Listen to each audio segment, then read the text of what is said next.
નમસ્કાર મિત્રો છેલ્લા 2-3 દિવસથી મારા ધ્યાનમાં આવે છે અને મારા ધ્યાનમાં એટલા માટે આવે છે કે આજથી 3 વર્ષ પહેલા સતત 5 વર્ષ માટે મેં પોતે અનુભવેલું છે. આજે મોટા વરાછા એરિયાની અંદર હું રહું છું અને સુરત એટલે પહેલાં તો છે ને ખાણીપીણીના શોખીન માણસો, અને મેં 5 વર્ષ ભજીયાનો ધંધો ચલાવ્યો. મને ખબર છે ભજીયા ખાવાવાળા રાત્રે 10:30-11 વાગે તમારે ત્યાં ભજીયા ખાવા આવે અને 1, 1:30, 2 વાગ્યા સુધી સુરતી લાલાઓ ભજીયાની મોજ લૂંટતા હોય છે. પરંતુ છેલ્લા 2-3 દિવસથી હું જોઉં છું કે પોલીસવાળાઓ બેફામ બની ગયા છે. એટલો બધો ત્રાસ વધી ગયો છે. અને લગભગ સોમવારે સાંજના ભજનનો એક કાર્યક્રમ હતો એક ભજીયાવાળાને, ત્યાં રાત્રે 1 વાગ્યાના સુમારે અમે બેઠા હતા ને ભજીયા પણ ખાધા અમે અને ભજન ચાલુ હતા અને અચાનક ખબર નથી હવે ડિસ્ટાફવાળા હતા કે પોલીસવાળા હતા કે વિધાઉટમાં 2 ટુ વ્હીલ લઈને 4 જણાઓ લાકડી લઈને આવી ગયા અને બેફામ ગાળો આપી ભજીયાની દુકાનના માલિકને. મા-બેન સામે બેફામ ગાળો અમારી સામે આપી. અમે જોયું એ દ્રશ્ય, ખરેખર તો અમારા રૂવાડા બેઠા થઈ ગયા.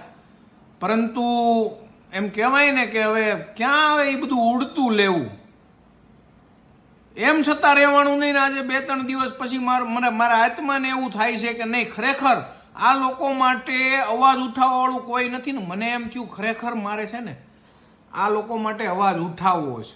હું ગત રોજ મંગળવારની રાત્રિએ ગાંધીનગરની અંદર હતો અને લગભગ 2, 2:30, 3 વાગ્યા સુધી હું રાતના આંટા મારતો હતો. ત્યાંના સ્ટુડન્ટો હજારોની સંખ્યામાં રાત્રે ચાના સ્ટોલ પર, નાસ્તાના સ્ટોલ પર બેઠા હોય છે, મજા લૂંટતા હોય છે. કોઈ પોલીસની ગાડીની અવર જવર નહીં, કોઈ તકલીફ નહીં, બધા પોતાની નાઇટ લાઈફને એન્જોય કરતા હોય છે. હવે આમાં એવું નથી સમજાતું કે આ સુરત માટે કાયદો અલગ છે કે શું છે. ગુજરાત જેવા સ્ટેટની અંદર દરેક શહેરની અંદર એક જ કાયદો હોવો જોઈએ મારા મત મુજબ. એમ છતાં મને નથી સમજાતું કે આ ત્રાસ ખાલી સુરતની અંદર જ કેમ છે. આજે હું સમજુ છું આ વ્યથાને. મારી ભજીયાની દુકાનની અંદર 12 જણાનો સ્ટાફ હતો.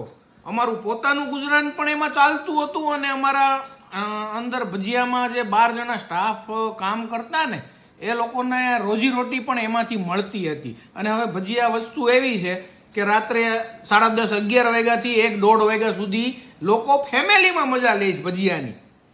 હવે આ તો એના જેવું થયું કે આમ અચાનક આપણને ન્યૂઝ મળે કે ભજીયાની દુકાન ઉપર એક ભાઈ ભજીયા ખાઈને અને નીકળો અને રસ્તા ઉપર બેફામ 3-4 ગાડીઓ ઉડાડી દીધી. આ એના જેવું થયું. આમાં જેને સમજાય એને જ સમજાય. ભજીયા છે, કોલેજિયન ભેળ છે, ખમણ છે. હવે લોકો નાઇટ લાઈફ એન્જોય કરતા હોય છે અને ઘણા નાના માણસો કે જે પોતાનું ઘર માંડ કરીને આની અંદર ચલાવતા હોય છે એને બીકથી આ ધંધો કરવાનો રાત્રિના સમયે. હવે મને એ નથી સમજાતું કે પોલીસવાળાને આપણી ગવર્મેન્ટ રાત્રે ડ્યુટી કરવા માટે મૂકે છે કે પછી બેફામ આવી રીતે બધા ઉપર દાદાગીરી અને બેફામ ગાળો આપવા માટે, મારવા માટે મૂકે છે. અને એ પાછું સુરત શહેરમાં જ કેમ? આજે અમદાવાદ છે, ગાંધીનગર છે, રાજકોટ જેવા શહેરો આખી રાત નાસ્તા પાણી ધમધમતા હોય છે. તો અહીંયા સુરતવાળાએ કાંઈ ગુનો કર્યો છે? અને હું તમને ચોક્કસથી કહી દઉં, તમે એકવાર રાત્રિના આંટો મારજો મોટા વરાછા નહીં, કોઈ પણ એરિયાની અંદર ભજીયા છે કે કોલેજિયન છે કે ખમણ છે, નાના માણસો બિચારા પોતાનું ઘર ચલાવવા માટે આવા નાના ધંધાઓ લઈને બેઠા. હું તો ત્રાસી ગયો હતો.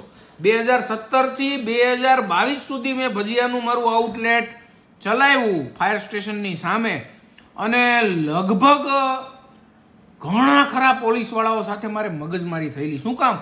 કારણ કે ગુજરાત સરકાર જે તે સમયે એવી જાહેરાત કરેલી કે ખાણીપીણીના ધંધાવાળાઓને ગુજરાતની અંદર 24 કલાક માટે આપણે છૂટછાટ આપવામાં આવે છે.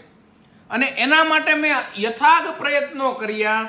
મેં કમિશનરની અંદર તપાસ કરી લાયસન્સ માટે મેં ગુજરાત ગવર્મેન્ટને આરટીઆઈ કરેલું, એની પાસેથી જવાબ માંગેલો, સુરત મ્યુનિસિપલ કોર્પોરેશન પાસેથી જવાબ માંગ્યો, લાયસન્સ આપવાની સત્તા કોઈની પાસે નથી.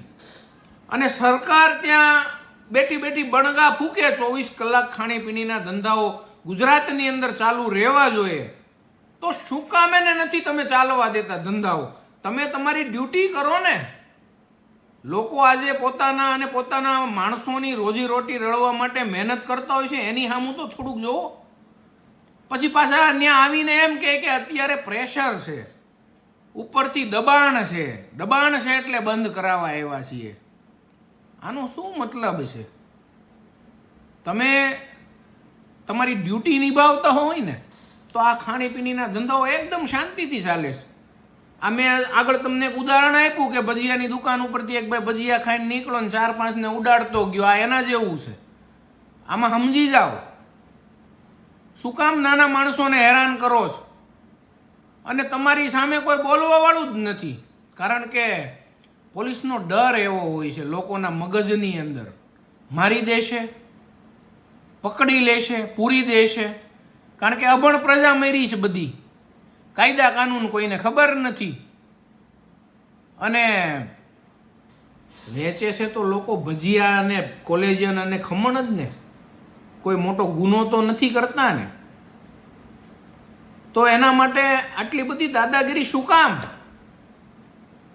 સરકાર છૂટ આપી છે તો લોકોને લેટ નાઇટ સુધી ધંધાઓ કરવા દો. હું તો કમિશનર સાહેબને આ વિડીયો દ્વારા કમિશનર સાહેબ પાસેથી હું જાણવા માંગુ છું કે ખરેખર કાયદો શું છે સાહેબ, તમે જણાવો. અને એ કાયદો ગુજરાતના દરેક શહેરને લાગુ પડવો જોઈએ, નહીં કે ખાલી સુરતને. સુરત ગુજરાતનું જ એક શહેર છે. જો આજે ગાંધીનગર, અમદાવાદ, રાજકોટ જેવા શહેરોની અંદર નાઇટ લાઈફ, આખી રાત્રિ ખાણીપીણીના ધંધાઓ ચાલતા હોય તો સુરતમાં પણ ચાલવા જ જોઈએ. એની અંદર તમારો કોઈ પ્રતિબંધ ચલાવી લેવામાં ન આવે. અને એના માટે તમને ખરેખર ચિંતા જ થતી હોય તો તમારા પોલીસ સ્ટાફ ઘણા બધા નાઇટ ડ્યુટીમાં પેટ્રોલિંગમાં હોય છે અને એને એ જ કામગીરી કરવાની હોય છે. 11 વાગે ત્યાં આજે લગભગ સતત અડધી કલાક સુધી મેં પોલીસની ગાડીઓના સાયરન સાંભળ્યા 11 વાગ્યાના ટાઈમે. શું કામ હેરાન કરો છો? લોકો મહેનત કરે છે એની સામું તો થોડું જોવો. અને ખરેખર આવા લોકોને રોજ બીને ધંધો કરવો એના કરતાં હું તો એમ કહું છું કે આનું જે કાંઈ ક્લેરિફિકેશન હોય ને એ કમિશનર સાહેબે આપવું જોઈએ કે ખરેખર આ શું કામ આવી રીતના હેરાનગતિ કરવામાં આવે છે. રોજ લોકોને બીને પોતાનો ધંધો કરવાનો, દારૂનો નશો થઈ જાય છે લોકોને, કોલેજિયન બેડનો નશો થઈ જાય છે, ખમણનો નશો થઈ જાય છે કે એ બધું ખાધા પછી રાત્રે બેફામ લોકો ગાડીઓ ચલાવે છે ને ઉડાડે છે ને. સમજો હવે ખરેખર જ્યાં તકલીફ જ્યાં છે એના સોલ્યુશનો કરો. આવા નાના માણસોને હેરાન નહીં કરો. અને જો આ વાત મારી સત્ય હોય ને તો તમને આ વિડીયોની અંદર ખબર પડશે. લોકો કોમેન્ટ કરીને જણાવશે આ વાત મારી સત્ય છે કે ખોટી છે. લોકો ડરે છે આજે પોલીસવાળાઓથી, આની સામે કોઈ અવાજ નથી ઉઠાવતું. પણ ખરેખર સમાજના આગેવાનો, નેતાઓ અને બધાય લોકોએ આની અંદર રસ લેવો જોઈએ. અને આજે આ નાના નાના માણસો જેટલા દુકાનો ખોલીને બેઠા છે ને પોતાનું પેટિયું રળે છે ને એને સપોર્ટ કરવાની જરૂર છે.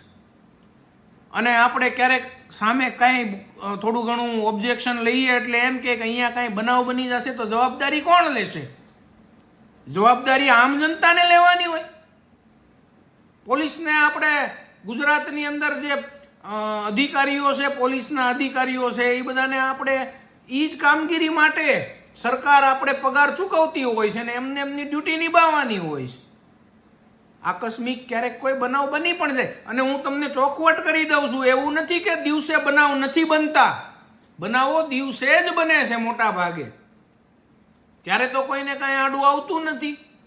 બસ નાના માણસોને હેરાન કરવા છે, રોફ બતાવવો છે, બેફામ મા બેન સામે ગાળો ભાંડવી છે. આનો કોઈ મતલબ નથી. ને મારી આ વાત સત્ય હોય ને તો આ વિડીયોને શેર કરજો, કોમેન્ટ કરજો આની અંદર, અને કમિશનર સાહેબ સુધી આ વિડીયો પહોંચે અને કમિશનર સાહેબ એક પોતાના જવાબ રૂપે એક જાહેરનામું બહાર પાડે કે એક વિડીયો સ્વરૂપે લોકોને જાણ કરે કે ભાઈ ખરેખર શું છે ગુજરાતથી સુરત શહેર કાંઈ અલગ છે કે બીજા સિટીની અંદર ચાલે છે ને અહીંયા હું કામ નથી ચાલવા દેતા? અને મારી પાસે પ્રૂફ પણ છે. કોઈને એવું કહેવાનું થતું હોય કે ક્યાંય નથી ચાલતું તો એના આપણી પાસે પ્રૂફ પણ છે. ગાંધીનગર જેવા શહેરોમાં, રાજકોટ જેવા શહેરોમાં, અમદાવાદ જેવા શહેરોમાં લેટ નાઇટ સુધી ખાણીપીણીઓ ચાલતી હોય છે અને લોકો મહેનત કરતા હોય છે અને બધા મોજથી નાસ્તા પાણી કરતા હોય છે અને પછી પોતાના ઘરે જઈને સૂઈ જાય છે. આ કોઈ એવી વસ્તુ નથી જેનાથી લોકોને નશો થાય અને કોઈને તકલીફ થાય એવા કોઈ કામગીરી લોકો દ્વારા કરવામાં આવે કે કોઈ બેફામ ગાડીઓ એ ખાઈ પીને ચલાવી લેવામાં આવે, એવું નથી. એટલે યોગ્ય પગલાં જ્યાં લેવાતા હોય ત્યાં લ્યો. નાના માણસોને ધંધા રોજગાર ચલાવવા દો અને થોડો સપોર્ટ કરો. લોકો આજે ધંધા રોજગારના અભાવે આત્મહત્યાઓ કરે છે, બહુ તકલીફમાં હોય છે લોકો, અને જે સમજી શકે ને એ જ સમજી શકે આ પોઝિશનને.